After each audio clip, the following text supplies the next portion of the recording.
الحمد لله نحمده ونستعينه ونستغفره ونؤمن به ونتوكل عليه ونعوذ بالله من شرور أنفسنا ومن سيئات أعمالنا من يهده الله فلا مضل له ومن يضلله فلا هادي له ونشهد أن لا إله إلا الله وحده لا شريك له ونشهد أن سيدنا ومولانا محمدا عبده ورسوله أرسله بالحق بشيرا ونذيرا وداعيا إلى الله بإذنه وسراجا منيرا أما بعد فأعوذ بالله من الشيطان الرجيم بسم الله الرحمن الرحيم فارتقب يوم تأتي السماء بدخان مبين يغشى الناس هذا عذاب أليم ربنا اكشف عنا العذاب إنا مؤمنون أنى لهم الذكرى وقد جاءهم رسول مبين ثم تولوا عنه وقالوا معلم مجنون إنا كاشف العذاب قليلا إنكم عائدون آمنت بالله صدق الله العظيم وصدق رسوله النبي الكريم ونحن على ذلك لمن الشاهدين والشاكرين والحمد لله رب العالمين۔ اللہ تعالیٰ کا احسان اور فضل ہے کہ قرآن کریم کی صدا سننے کے لیے اللہ تعالیٰ نے مجھے اور آپ کو اپنے گھر میں جمع ہونے کی توفیق عطا فرمائی ہے۔ دعا ہے اللہ تعالیٰ سے کہ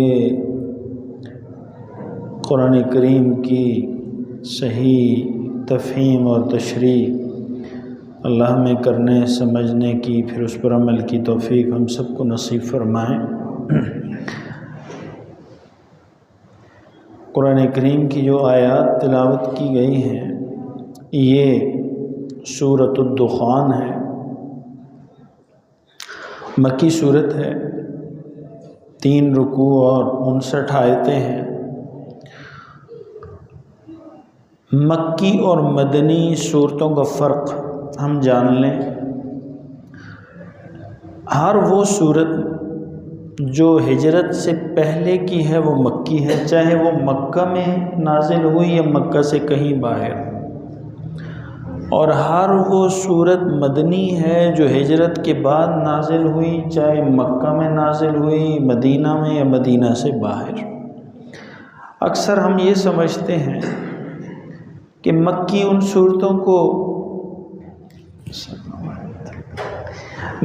صورتوں کو کہا جاتا ہے کہ جو مکہ میں نازل ہوئیں، اور مدنی ان صورتوں کو کہا جاتا ہے جو مدینہ میں نازل ہوئیں۔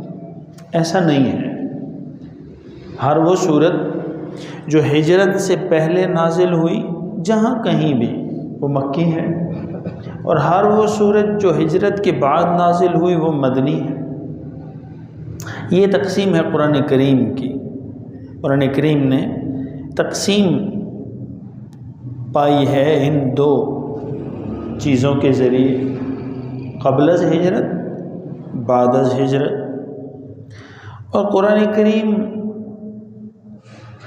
ایسی لاریب کتاب ہے کہ جس کے بارے میں اللہ تعالیٰ فرما رہے ہیں کہ اِنَّا نَحْنُ نَزَّلْنَا الذِّكْرَ وَإِنَّا لَهُ لَحَافِظُونَ۔ ہمیں نے اس کو اتارا ہے۔ کس چیز پر اتارا ہے؟ رسول اللہ صلی اللہ علیہ وسلم کے قلب اطہر پر اتارا۔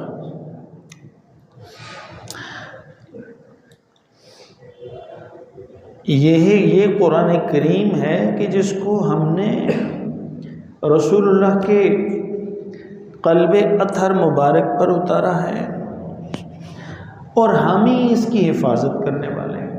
حضور کو یاد کروانے والے بھی ہم ہیں، اور حضور کو پڑھوانے والے بھی ہم ہیں، تلاوت والے بھی ہم ہیں، مطلب بتانے سمجھانے والے بھی ہم ہیں۔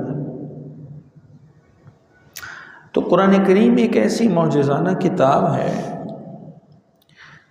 کہ اگر اس کے فضائل پر ہم بات کریں تو وہ بات کافی طول بھی پکڑ لیتی ہے، موضوع ہی ایسا ہے۔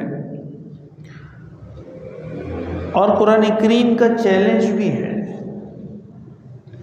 3 قسم کے چیلنج دیے قرآن کریم نے۔ بمثل هذا القرآن لا یاتون بمثلہ، قرآن کریم نے کہا کہ اگر یہ انسانی معجزہ ہے، انسانی کمال ہے، تو تم اس کے مقابلے میں کوئی اپنا کمال لے آؤ۔ جب یہ چیلنج پورا نہیں ہو سکا، قرآن کریم نے کہا فاتو بعشر سور مثلہ، چلو پورا قرآن کریم نہیں لا سکتے، 114 صورتیں ہیں، تو 114 صورتوں کے مقابلے میں تم 10 لے آؤ۔ اگر یہ اللہ کا کلام نہیں ہے تو تم 10 صورتیں بنا لو۔ جب یہ چیلنج بھی پورا نہیں ہوا تو پھر قرآن کریم نے کہا فاتو بسورۃ من مثلہ، انا اعطیناک الکوثر، جتنی صورت بھی تم بنا سکتے ہو تمہیں چیلنج ہے، بنا لو، قیامت تک نہیں بنا سکتے۔ یہ اللہ کی کلام ہے۔ قرآن کریم میں اور باقی معجزات میں ایک فرق ہے، چونکہ یہ رسول اللہ صلی اللہ تعالیٰ علیہ وسلم کا معجزہ ہے۔ باقی انبیاء کے معجزے جیسے ہی نبی دنیا سے وصال کر گئے، پردہ کر گئے، تو معجزہ بھی ختم۔ جیسے موسیٰ علیہ السلام کا معجزہ ہے عصا کا، کئی معجزے دیے اللہ تعالیٰ نے موسیٰ علیہ السلام کو، لیکن عصا کا معجزہ دیا۔ قرآن کریم کہہ رہا ہے، اللہ تعالیٰ نے پوچھا ما تلک بیمینک یا موسیٰ، اللہ نے پوچھا موسیٰ علیہ السلام سے، موسیٰ یہ آپ کے دائیں ہاتھ میں یہ کیا چیز ہے؟ ما تلک بیمینک یا موسیٰ، یہ دائیں ہاتھ میں کیا پکڑا ہوا ہے آپ نے، کیا چیز ہے؟ تو موسیٰ علیہ السلام نے فرمایا، قال، کہنے لگے، فرمانے لگے موسیٰ علیہ السلام بولے، ہی عصای، یہ میری لاٹھی ہے، یہ لاٹھی ہے۔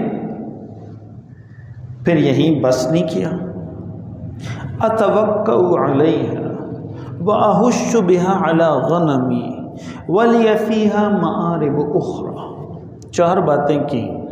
مفسرین نے لکھا ہے اللہ تعالیٰ نے پوچھا کیا ہے، تو موسیٰ علیہ السلام کا جواب یہ بنتا تھا، یہ جواب ہوتا کہ جی یہ لاٹھی ہے، لیکن موسیٰ علیہ السلام نے اس پر اکتفا نہیں کیا، کیونکہ اللہ جب بولے تو موسیٰ علیہ السلام کا دل کیا کہ جب اللہ سے بات ہو رہی ہے تو ایک بات نہ ہو اور بھی باتیں، یہ بات چلے۔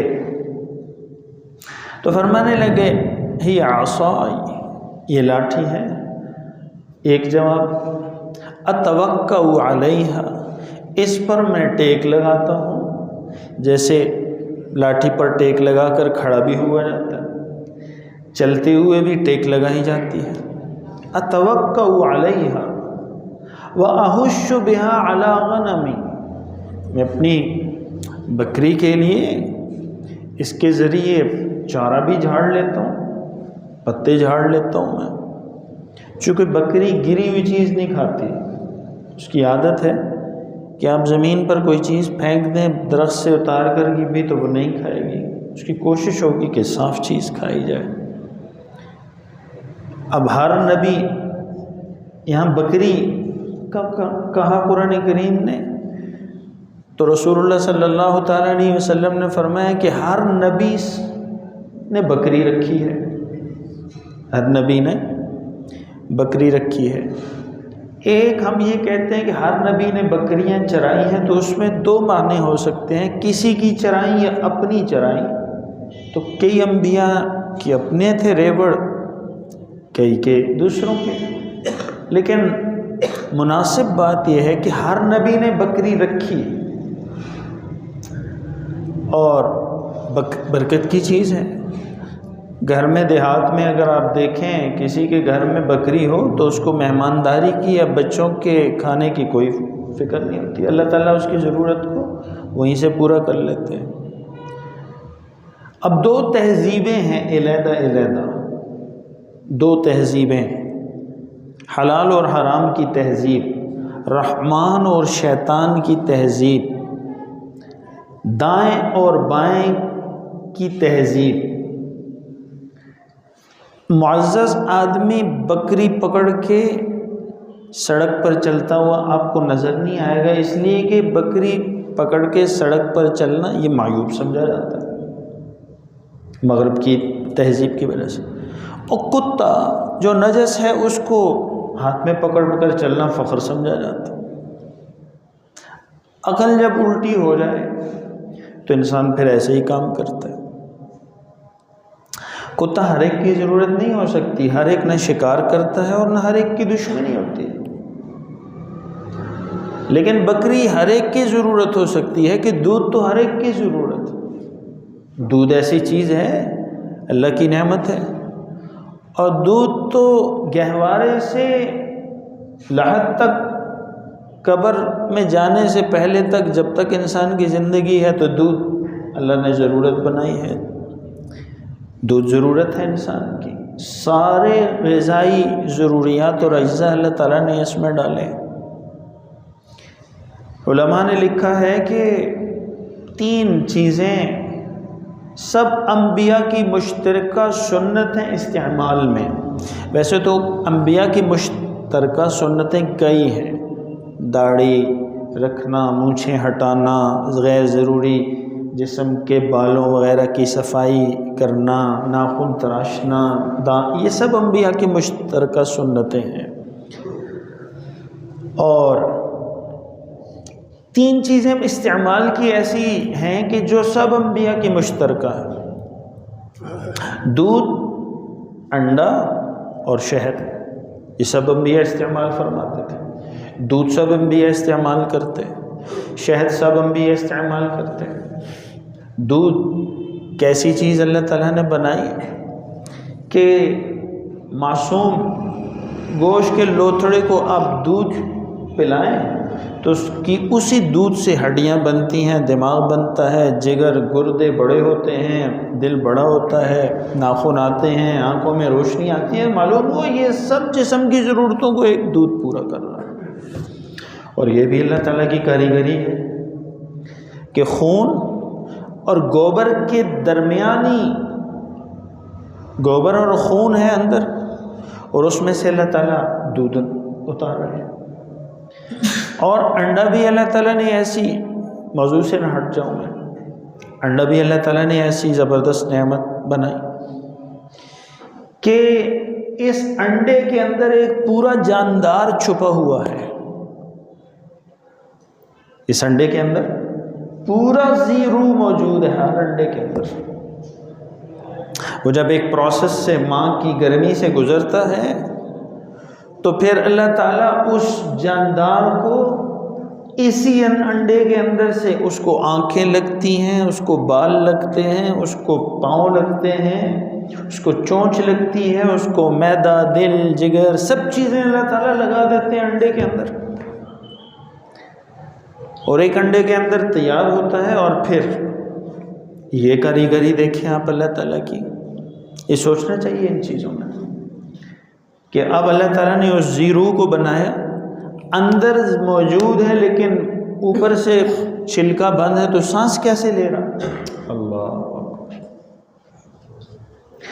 پھر وہ سانس لیپ کر جب تھوڑی سی طاقت پکڑ لیتا ہے تو کھٹکھٹا کر اس کو توڑ کر دروازہ کھول کر باہر آ جاتا، اندر سے باہر آ رہا ہے اسی انڈے سے۔ اللہ تعالیٰ نے ایسی زبردست کمال کی چیز پیدا فرمائی۔ شہد تیسری انبیاء کی مشترکہ استعمال کی سنت، کہ یہ جو کہا جاتا ہے نا کہ یہ مکھی کا پیشاب ہے، پیشاب نہیں ہے، شہد منہ سے بناتی ہیں مکھیاں، پیشاب کے راستے سے مکھیاں شہد نہیں بناتی، منہ کے راستے سے بنتا ہے، لعاب ہے اس کا، تھوک کہہ سکتے ہیں آپ۔ اور قرآن کریم نے کہا کہ وحی کرتے ہیں ہم شہد کی مکھی کو کہ چل اٹھ، پہاڑوں میں، دروں میں، چٹانوں پر گھر بنا، پھر میدانوں، خوشبودار میدانوں میں پھیل جا، گندگی کی طرف نہیں جانا، پاک پاک صاف ستھری جگہوں پر چل بھی اور چر بھی، خوراک حاصل کر، پھر اس خوراک کو کشید کر، اور پھر ایسا زبردست نظام، کیا بات۔ ایک روایت ہے، اگرچہ وہ صحیح، علماء نے اس پر کلام کیا ہے، لیکن بہرحال کتابوں میں ہے کہ رسول اللہ صلی اللہ تعالیٰ علیہ وسلم ایک جہاد سے واپسی پر رکے اور صحابہ کے ساتھ کسی پڑاؤ پر رک کر کچھ سوکھے ٹکڑے تقسیم کیے صحابہ کو، تو صحابہ کھانے لگے، اور کچھ صحابی کہیں تھوڑا نکلے تو انہوں نے مکھی کے چتے اور شہد دیکھے تو وہ لے آئے اور وہ سوکھے ٹکڑے اس کے ساتھ کھانے لگے۔ صحابی فرماتے ہیں کہ ہم نے دیکھا کہ کچھ مکھیاں رسول اللہ صلی اللہ تعالیٰ علیہ وسلم کے ارد گرد، شہد کی مکھیاں وہ بن بنا رہی ہیں، اگرچہ اس حدیث پر کلام ہے، لیکن بہرحال اگر یہ بھی کہا جائے 100% حقیقت نہیں بھی ہے، تب بھی شہد کی مکھی کی جو اللہ تعالیٰ نے ایک میکانزم بنایا ہے، اس کی طاقت، اللہ کی طاقت کا تو اندازہ ہوتا ہے۔ تو صحابی فرماتے ہیں ہم نے رسول اللہ صلی اللہ تعالیٰ علیہ وسلم سے پوچھا یہ مکھی آپ کو تنگ کر رہی ہے؟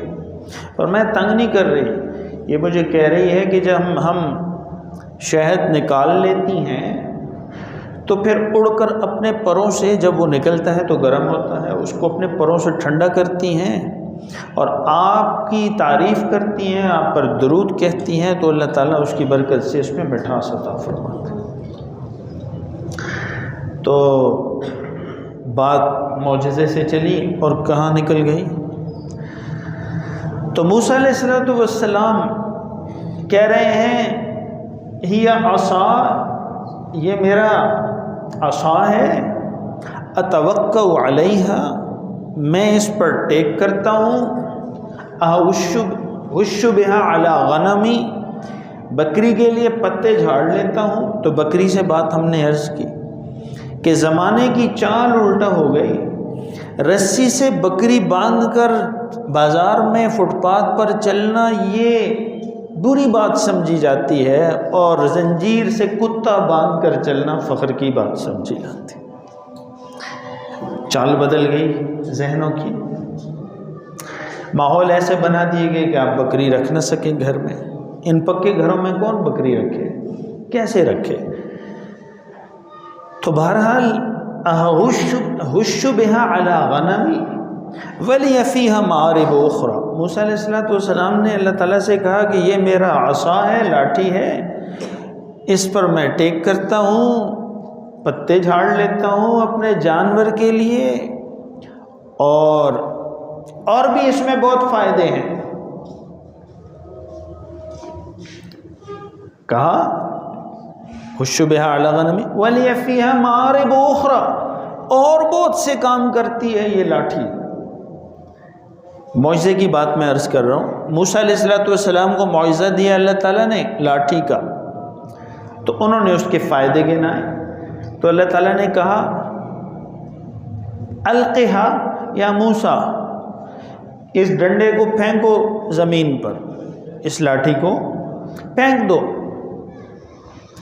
قال القھا یا موسیٰ فالقاها، فرمایا جیسے ہم نے انہیں کہا تو انہوں نے پھینک دیا۔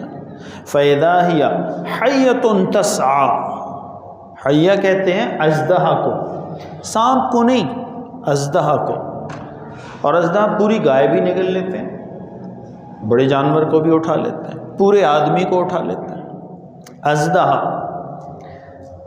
اور قال خذھا، اللہ فرما رہے ہیں ہم نے موسیٰ علیہ السلام کو کہا خذھا، پکڑ لو اس کو، لا تخف، ڈرو نہیں، یہ تمہارے لیے ہے، یہ لاٹھی بھی تمہاری، معجزہ بھی تمہارا، تمہیں ہی دیا یہ معجزہ۔ خذھا لا تخف سنعیدها سیرتها الاولی، ہم اس لاٹھی کو جیسے یہ پہلے تھی، یہ جو ابھی اژدہا بنا، تو جیسے اژدہا بننے سے پہلے تھی یہ لاٹھی، ایسے ہی اس لاٹھی کو ہم پہلی حالت میں تمہارے پاس دوبارہ اس کو لوٹا دیں گے، تمہارے لیے اس کو ویسے ہی کر دیں گے جیسے یہ پہلے تھی۔ میں یہ عرض کر رہا تھا کہ قرآن کریم نے کہا موسیٰ علیہ السلام کا معجزہ ہے، اور وہ معجزہ جیسے ہی موسیٰ علیہ السلام دنیا سے تشریف لے گئے معجزہ بھی ختم۔ اب دنیا میں موسیٰ علیہ السلام کی استعمال شدہ لاٹھی موجود بھی ہو تب بھی وہ اژدہا نہیں بنے گی، وہ ان کے ساتھ تھا۔ لیکن قرآن کریم وہ معجزہ ہے رسول اللہ صلی اللہ تعالیٰ علیہ وسلم کا جو تا قیامت اور بعد از قیامت بھی ہے، اس کی روشنی ختم نہیں ہوگی، اس کا معجزانہ پن ختم نہیں ہوگا۔ اور آپ دیکھتے ہیں کہ ہماری مجموعی جو رویہ ہوتا ہے، مانتے ہیں ہم اس کو آخری کتاب، سچی کتاب، اللہ کی صحیح کتاب، لیکن مجموعی رویہ بڑا روکھا روکھا سا، کہ جتنی محنت باقی چیزوں کے سیکھنے کے لیے ہے، اس کی 1% محنت بھی قرآن کریم سیکھنے کے لیے ہماری محنت نہیں ہوتی۔ اسکول کالج کی تعلیم آپ لے لیں، اچھی سے اچھی لیں، لیکن آپ دیکھتے ہیں کہ اسکول کالج کی تعلیم سے نکلنے والے حضرات جب ملک کی بھاگ دوڑ سنبھالتے ہیں تو ان کی حالت یہ ہوتی ہے کہ وہ اعتزاز احسن صاحب کی طرح سورہ اخلاص نہیں پڑھ سکتے، رحمان ملک صاحب کی طرح سورہ اخلاص نہیں پڑھ سکتے، صدر وزیر اعظم ہوں، چیف جسٹس ہوں، بڑے صاحب ہوں، چھوٹے ہوں، وہ تقریر میں بسم اللہ الرحمن الرحیم سے شروع کریں گے تو صحیح نہیں پڑھ سکیں گے، انگریزی صحیح پڑھیں گے، انگلش کے اسپیلنگ اچھے ادا کریں گے، اس کا ان کو معلوم ہوگا کہ کیسا بولنا ہے، لیکن قرآن کریم کی بات ہوگی تو معلوم نہیں ہوگا۔ یہ ہمارا مجموعی اجتماعی رویہ ہے قرآن کریم کے ساتھ۔ حالانکہ قرآن کریم رزق کی محنت کے پیچھے لگنے میں بھی ہم اتنے لگ جاتے ہیں، رزق کے پیچھے تو لگتے ہیں، رزاق کے پیچھے نہیں لگتے۔ رزق بھی کوئی تو دینے والا ہے نا، رزاق ہے کوئی دینے والا ہے، تو وہ رزق کا تو وعدہ ہے اس کا، ہاں ہاتھ پاؤں مارنا شرط ہے، لیکن نصیب، قسمت، یہ ایسی چیزیں اللہ تعالیٰ نے بنائی ہیں کہ جن کے ساتھ رزق کو جوڑا ہے۔ اللہ یبسط الرزق لمن یشاء، جس کو چاہوں کھرب پتی کر دوں، ویقدر، جس کو چاہوں کنگلا فقیر کر دوں، بیٹھے بیٹھے اس کے سارے کاروبار، سارے مال و دولت کو ختم کر لوں، یا بیٹھے بیٹھے اس کو اربوں پتی کر لوں، یہ تو میرے کھیل ہے، یہ تو میرے ہاتھ میں ہے۔ اس سب کے باوجود ہمیں پھر بھی رزاق کی طرف اتنا رجحان نہیں ہوتا جتنا رزق کی طرف ہوتا ہے، حالانکہ رزاق سے رزق لینا ہے، رزق دینے والا کوئی رزاق ہے جو رزق دے رہا ہے، اور کیسے دے رہا ہے آپ دیکھ سکتے ہیں، کیسے اللہ تعالیٰ عطا فرماتے ہیں، سب ضرورتیں پوری کرتے ہیں۔ جس نے جو ناشتے میں کھانا ہے وہ اللہ تعالیٰ اس کو صبح عطا فرماتے ہیں، جو ناشتے میں۔ کوئی کہتا ہے میں نے ڈبل روٹی پراٹھا کھانا ہے، انڈا ڈبل روٹی، اس کو اللہ تعالیٰ انڈا ڈبل روٹی دے رہے ہیں۔ کوئی کہتا ہے میں نے انڈا پراٹھا کھانا ہے، اس کو اللہ تعالیٰ انڈا پراٹھا دے رہے ہیں۔ کہتا ہے میں نے دلیا کھانا ہے، اس کو اللہ تعالیٰ دلیا دے رہے ہیں۔ جو آپ چاہتے ہیں اللہ تعالیٰ آپ کو عطا فرماتے ہیں۔ تو معجزہ قرآن کریم ایسا ہے، اور قرآن کریم کے پڑھنے کا بھی پھر اللہ تعالیٰ نے اپنے پیغمبر صلی اللہ تعالیٰ علیہ وسلم کو طریقہ ارشاد فرمایا۔ فرمایا یا ایھا المزمل قم اللیل الا قلیلا نصفہ او انقص منہ قلیلا او زد علیہ ورتل القرآن ترتیلا۔ اے میرے پیارے آمنہ کے در یتیم پاک پیغمبر صلی اللہ تعالیٰ علیہ وسلم، آپ جو آدھی رات کو اٹھ کر قرآن کریم کی تلاوت کرتے ہیں تو آپ ٹھہر ٹھہر کر پڑھا کریں۔ ورتل القرآن ترتیلا۔ تین چیزیں ہیں قرآن کریم کی تلاوت میں، ان کا ہم خیال رکھیں۔ ایک چیز کو کہتے ہیں ترتیل، ایک کو کہتے ہیں حدر، ایک کو کہتے ہیں تجوید۔ یہ تین چیزیں ہیں، تین علیحدہ علیحدہ چیزیں۔ تینوں کی مثال عرض کروں گا تو پھر انشاءاللہ بات سمجھ آ جائے گی۔ ترتیل سے قرآن کریم پڑھنا وہ ہے جیسے مصر کے قاری عبد الباسط قرآن کریم کی تلاوت کرتے تھے، اس کو ترتیل کہتے ہیں۔ بڑے بڑے جو قاری ہیں عرب و عجم کے، تو وہ جب قرآن کریم کی تلاوت کر رہے ہوتے ہیں، کوئی بھی بڑے قاری ہوں تو آپ دیکھتے ہیں وہ کیسے قرآن کریم کو پڑھ رہے ہوتے ہیں۔ ایک آیت لیتے ہیں، ہمیں بھی سکھائی جاتی ہیں وہ چیزیں پڑھنے کے دوران۔ ایک آیت لی، پھر اس کے تھوڑا لمبا کیا، پھر اس سے پیچھے ایک آیت لی، پھر آہستہ آہستہ سانس کو لیتے گئے، آگے کی آیتیں لیتے گئے، پچھلی جہاں سے لی تھی وہاں شروع کی، ایک آیت میں لائی، پھر سانس لمبا کیا، 2 ملائیں، پھر لمبا کیا، 3 ملائیں، تو وجد طاری ہو جاتا ہے انسان پر۔ تو قرآن کریم کی ایسے، اس کو کہتے ہیں ترتیل۔ جیسے اونچے قاری محفل میں قرآن کریم کی تلاوت کرتے ہیں، اس کو کہتے ہیں ترتیل۔ وَرَتِّلِ الْقُرْآنَ تَرْتِيلًا۔ رسول اللہ صلی اللہ تعالیٰ علیہ وسلم بھی ترتیل سے قرآن کریم کی تلاوت فرمایا کرتے تھے۔ قاری عبد الباسط ہوں یا آج کے قاری ہوں، حضور کی قرات کیا شاندار قرات ہوگی۔ رسول اللہ صلی اللہ تعالیٰ علیہ وسلم کے ایک صحابی کی مختصر سی مثال عرض کر دیتا ہوں۔ حضرت اسید، یہ پٹے پر کھجور کا کام کرتے تھے، کھجور کے درخت پکے لے لیتے، لیبر پاس ہوتی اور لیبر کے ذریعے درختوں سے کھجور اتروا کے اس کو صاف چھانٹی کر کے گریڈنگ کر کے اعلیٰ، متوسط، ادنا کر کے پھر اس کو مارکیٹ میں اس طرح فروخت کرتے۔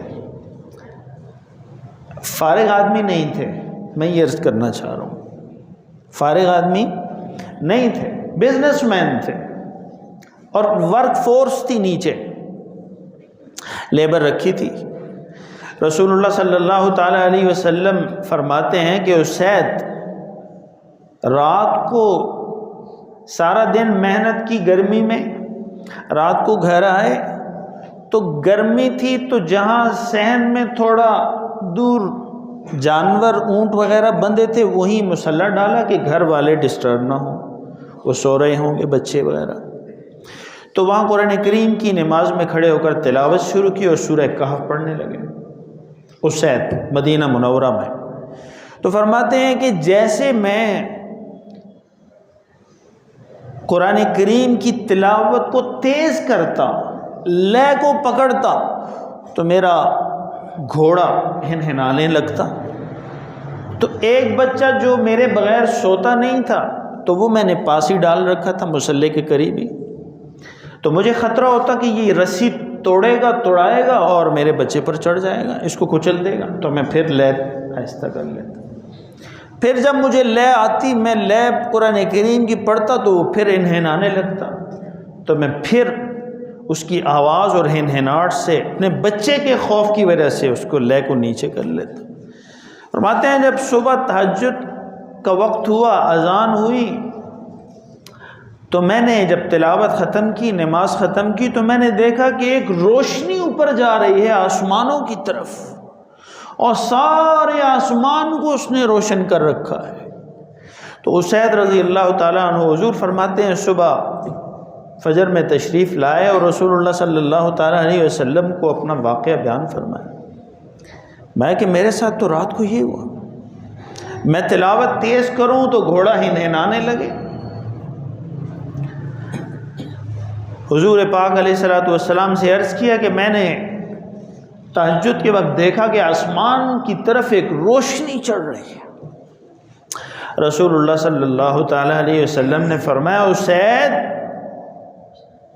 مجھے اللہ کے معبود برحق ہونے کی قسم، اگر تو فجر تک تلاوت کرتا رہتا تو مدینے کی گلیوں میں لوگ آج فرشتوں کو اپنی آنکھوں سے دیکھ لیتے جو تیری تلاوت سننے کے لیے آسمانوں سے نیچے اترے تھے۔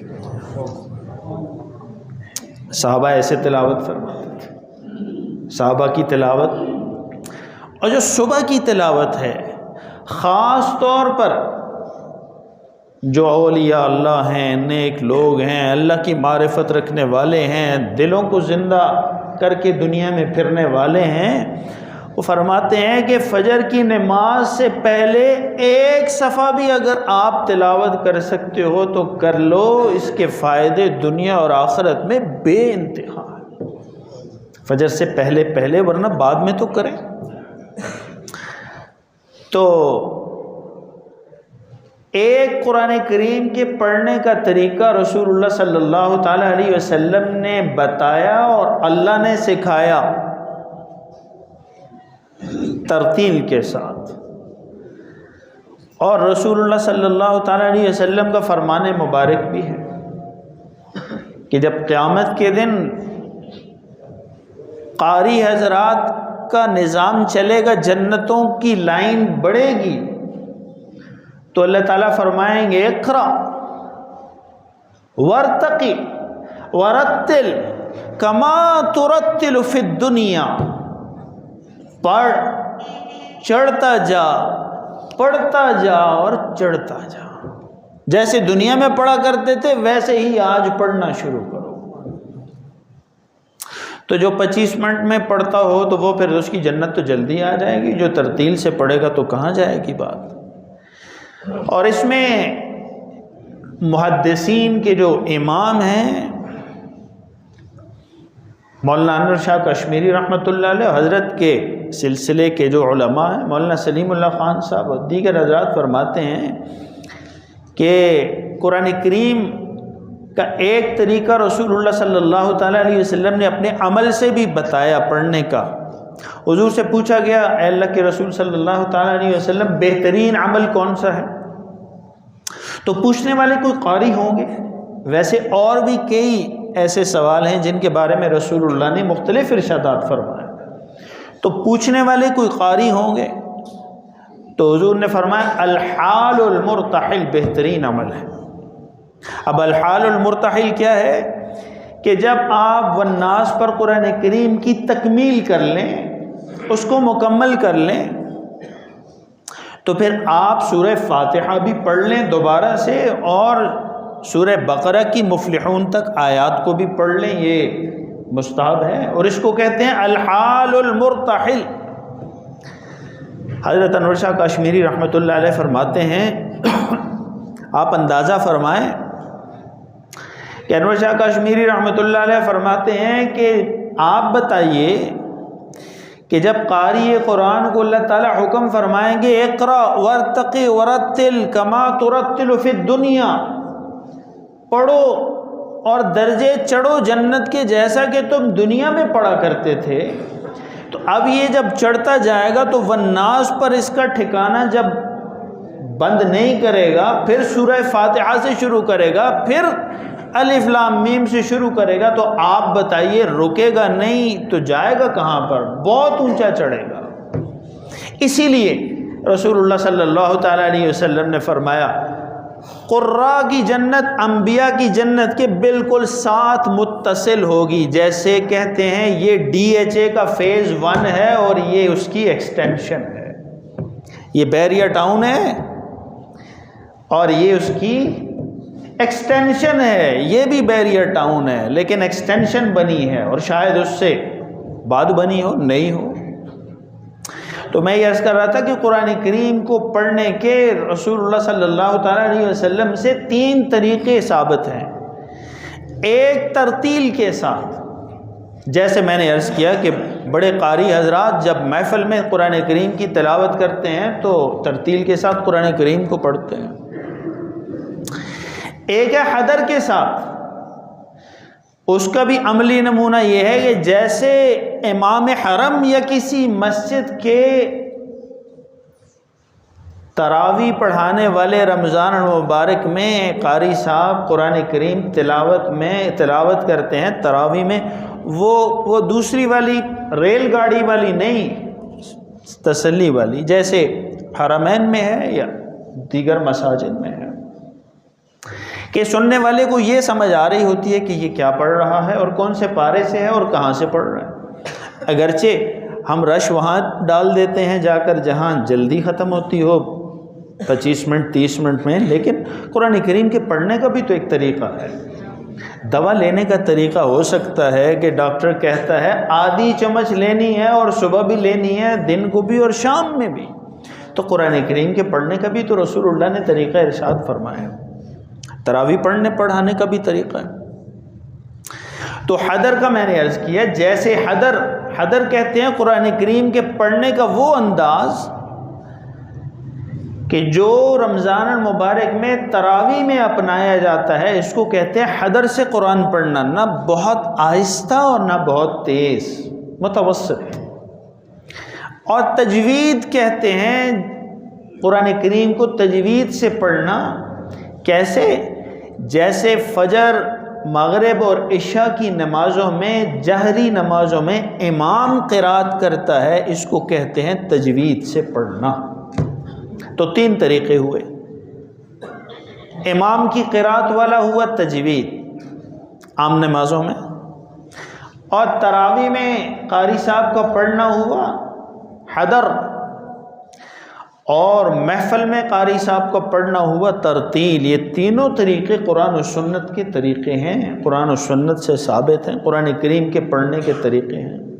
تو میں قرآن کریم کی معجزانہ، جو قرآن کریم معجز کتاب ہے، اس پر میں عرض کر رہا تھا دیر سے جو تشریف لائے، ایک دو جمعہ پہلے میں نے تھوڑا سا اشارہ کیا تھا، تو ایک ساتھی نے مجھے کہا کہ آپ اس پر تھوڑی اور بات بھی ذرا عرض کر دیں۔ میں نے یہ عرض کیا تھا کہ رسول اللہ صلی اللہ تعالیٰ علیہ وسلم نے فرمایا اپنے فرامین مبارکہ میں، مسند احمد میں حدیث کی کتاب ہے، جس میں فرمایا کہ قرب قیامت کے زمانوں میں آسمانوں پر دھواں ہوگا، قیامت کی علامات میں سے ہے، کتابوں میں لکھا ہے علامات قیامت میں۔ تو اس وقت میں نے عرض کیا تھا کہ اس کی تفصیل ہے لیکن موقع نہیں ہے، ابھی بھی موقع تو ختم ہو رہا ہے وقت، آپ تھوڑا دیر سے تشریف لاتے ہیں۔ تو قرآن کریم کی سورت مبارکہ میرے سامنے ہے، 25واں پارہ ہے اور سورت کا نام ہے سورۃ الدخان۔ دخان کہتے ہیں دھوئیں کو، قرآن کریم نے سورت مبارکہ ہے، اور اس کے پیچھے واقعہ ہے وہ کہ جب رسول اللہ صلی اللہ تعالی علیہ وسلم پر مکہ کے لوگوں کی ظلم و زیادتیاں حد سے تجاوز کر گئیں، حد بھی ختم ہو گئی، حد بھی کوئی لفظ نہیں ہے، اتنی آگے بڑھ گئیں، تو رسول اللہ صلی اللہ تعالی علیہ وسلم نے فرمایا اچھا مجھ پاک محمد معصوم کے ساتھ ہی کرتے ہو، جاؤ تمہارے ساتھ وہ ہو جو یوسف علیہ السلام کے زمانے میں ہوا تھا لوگوں کے ساتھ قحط کا، تمہیں بھی قحط کا سامنا ہو۔ حدیث مبارکہ میں اس کی تفصیل ہے کہ کیسے مکہ کے لوگ 7 سال مشرکین مکہ اور دیگر قحط میں مبتلا رہے، بارشیں روٹ گئیں، فصلیں سوکھ گئیں، جانوروں کے تن خشک ہو گئے، پانی کے سوتے اللہ تعالیٰ زمین میں گہرائی میں لے گئے۔ یہ تو اللہ کا نظام ہے۔ سائنس بہت اچھی چیز ہے، لیکن آپ بتائیں سائنس لاہور پر چھائے ہوئے اسموک کو ہٹا کیوں نہیں سکتی؟ ہٹائے نا، سائنس ہٹائے۔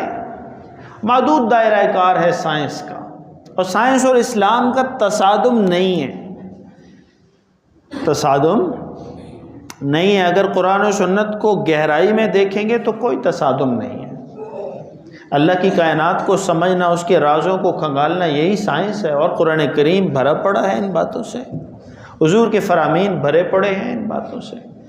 آپ بتائیے، آپ نے آج سموگ نام رکھا، پیارے پیغمبر صلی اللہ تعالیٰ علیہ وسلم نے کس وقت ارشاد فرمایا؟ 1400 سال پہلے اللہ تعالیٰ نے سورت نازل فرمائی، اور حضور کے حدیث مبارکہ ہمیں بتا رہی ہیں کہ ایسا وقت آ گیا کہ مشرکین مکہ پاؤں اٹھاتے تو بے ہوش ہو کر گر جاتے، بھوک سے، افلاس سے، قحط سے،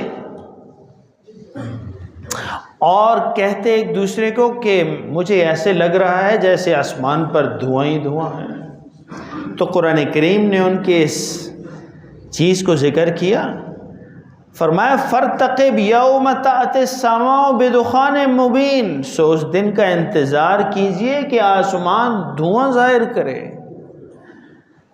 یغشی الناس ھذا عذاب علیم، یہ دھواں لوگوں کو ڈھانپ لے اور یہ ان کے لیے دردناک عذاب ہے۔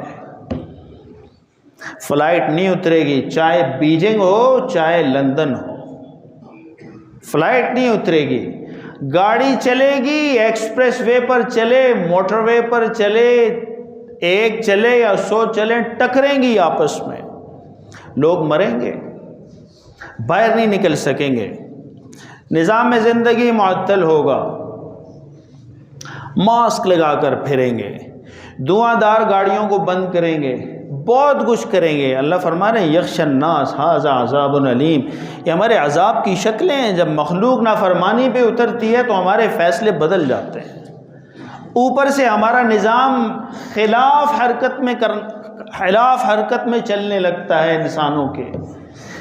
فرمایا ربنا اکشف عنا العذاب انا مومنون، پھر یہ اپنے رب سے کہیں گے اے اللہ ہم تو ایمان لانے والے ہیں، یہ عذاب ہم سے دور کر دے۔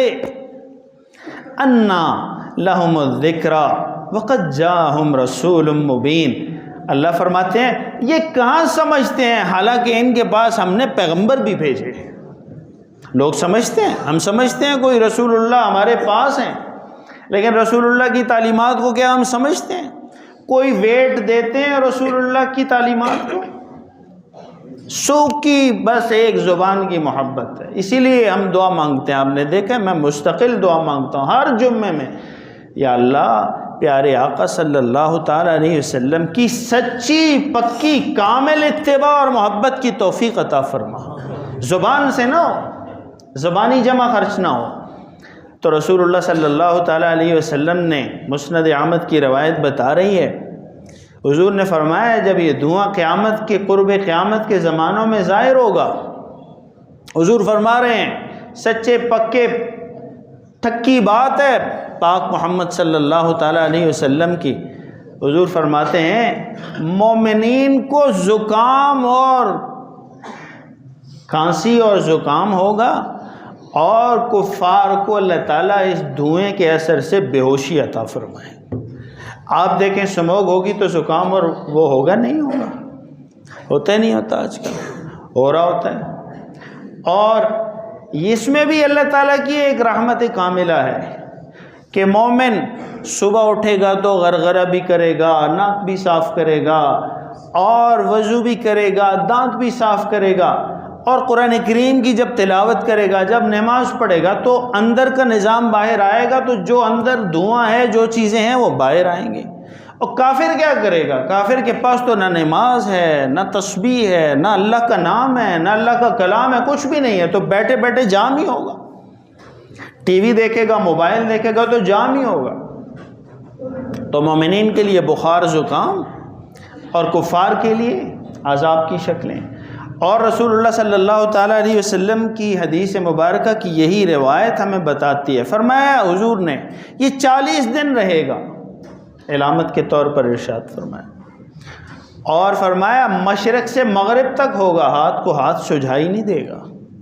تو بڑے شہروں میں آپ دیکھ لیں، لاہور میں جا کر دیکھ لیں، اور جو دنیا کے بڑے شہر گزرے ہیں، پڑھ رہا تھا میں کہ جب لندن میں ہوا تو 15 لاکھ سے زائد لوگ مر گئے اسی کے اثر سے۔ سردی میں کھڑکیاں بند کی گرم ہونے کے لیے، تو سموگ سے بچنے کے لیے کھولیں تو باہر برف کا اور سردی کا طوفان، تو بوڑھے بیمار وہ مرنے لگے۔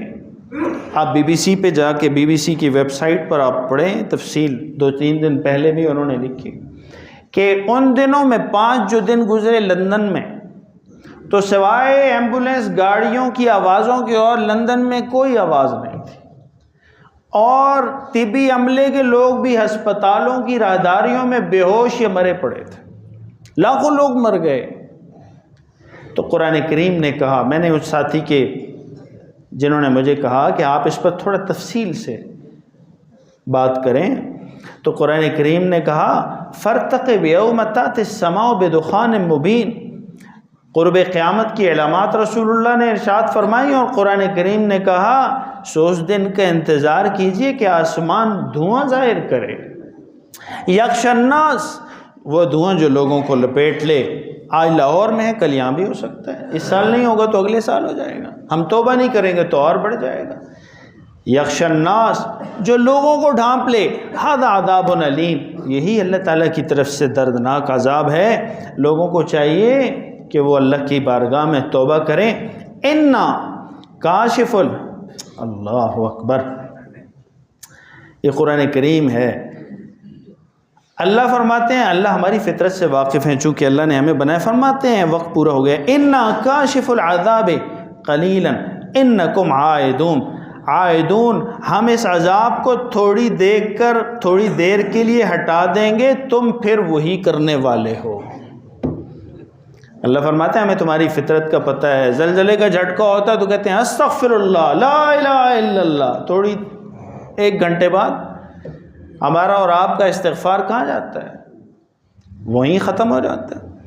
وَمَا إِنَّا كَاشِفُ الْعَذَابِ قَلِيلًا إِنَّكُمْ عَائِدُونَ، دنیا کی زندگی میں تو ہم تمہیں تھوڑا سا اگر عذاب میں پکڑیں بھی تو تم اگر عذاب پکڑیں تب چلچلاتے ہو، ہٹائیں تو تم پھر وہی کرتے ہو۔